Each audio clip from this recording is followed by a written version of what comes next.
Good morning. Good morning. My name is Precious Obiaho, and I'm a mental health first aider and facilitator. Welcome to day 3 on my series on mentalization. So, if you're just coming across my page, welcome. And then, if you've been following me and you've been engaging on with the series, thank you very much for liking, sharing, even just viewing.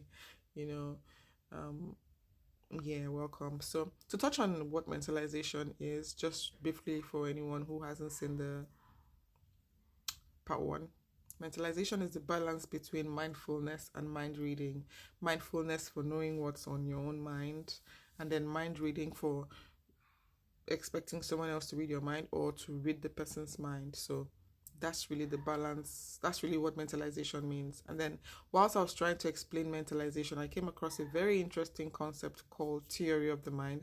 And theory of the mind is how we're able to make educated guesses about people's intentions or motivations. So these concepts are linked. So further help you understand what mentalization is, I'd also like you guys to hear another big word again, which I came across while I was trying to prepare this third episode, and it's called reflective functioning. So, reflective functioning is like a step ahead of theory of the mind. So, like the name implies, reflective functioning is our ability to reflect about experiences and really just what happened that went well, what did happen that did not go well, is it the way I'm thinking it, and what can I do to ensure that this doesn't happen again tomorrow, how can I change my actions to have a different outcome.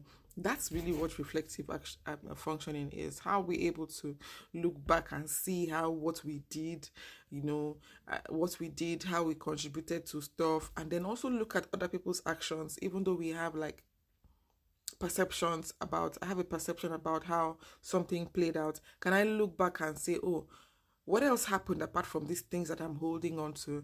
That is what reflective functioning is really about. So, our ability to think back about our actions, inactions, other people's actions, inactions, and then draw a positive or even negative conclusion based on our beliefs.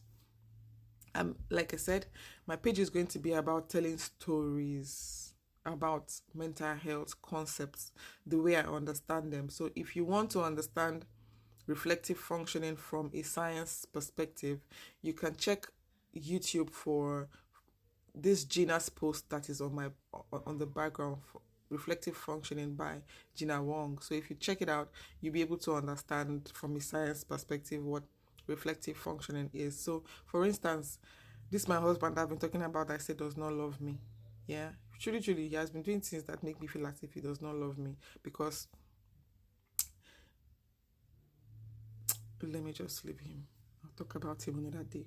So let me just use the example. So this person is not planning with me. This person is not touching me. Like, you're not touching me.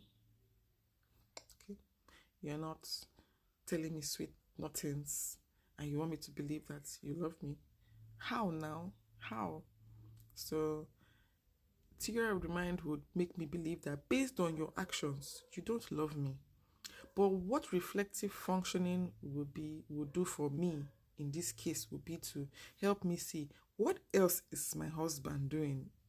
This husband that I believe does not love me, what else is he doing that might be a show of love? For you to talk about love, matters of love, there must be common ground, acceptance, and communication. So that's what reflective functioning does for us.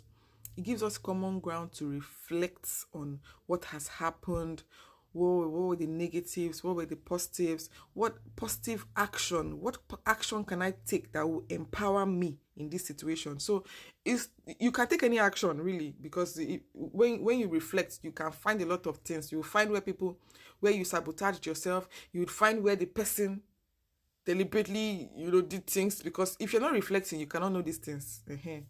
You cannot know what's on that person did. This when you sit down and think and say, what really happened? Reflect. That's when you can go back in time and check the actions. That's what reflective functioning does for us. So most times what I do is what is the action I can take that will empower me, not disempower me and sabotage me? What can I do that will empower me in this situation? So that's what reflective functioning is about.